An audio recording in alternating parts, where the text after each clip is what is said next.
current crisis for the Rohingya refugees follows years of persecution of the Muslim minority by the Buddhist majority of Rakhine State. More than 600,000 refugees have arrived in the last 8 weeks, while another 300,000 arrived over the previous year. According to UNICEF, 60% of the refugees are children.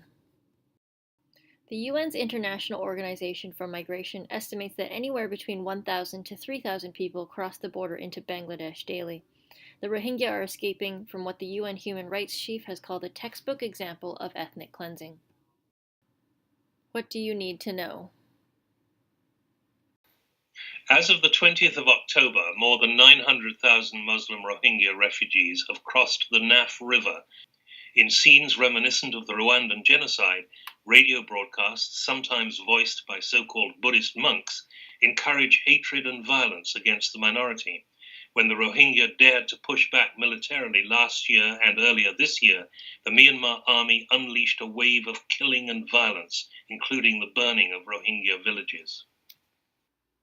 What is the UN doing? The US, the UK, and France are calling for international action to protect the refugees, including specific political action against the government of Myanmar in general and Aung San Suu Kyi, its de facto leader, in particular. Last week, the UN issued a worldwide appeal for $434 million. The UN's main priority is to support Bangladesh in hosting 1 million refugees, a task the impoverished nation can barely afford. The UN Refugee Agency and some NGOs severely lack the equipment and medical supplies suitable for 1 million people. What can you do to help? Well, Canada has contributed $25 million as of the 20th of October, mostly for the use of UN humanitarian agencies responding to the crisis. That's UNICEF, UNHCR, and the UN World Food Programme.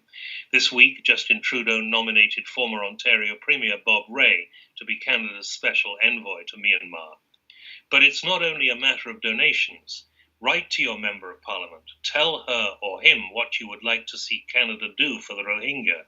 For a start, the UN desperately needs leadership and expertise, and there's a whole generation of young Canadians who can help provide that.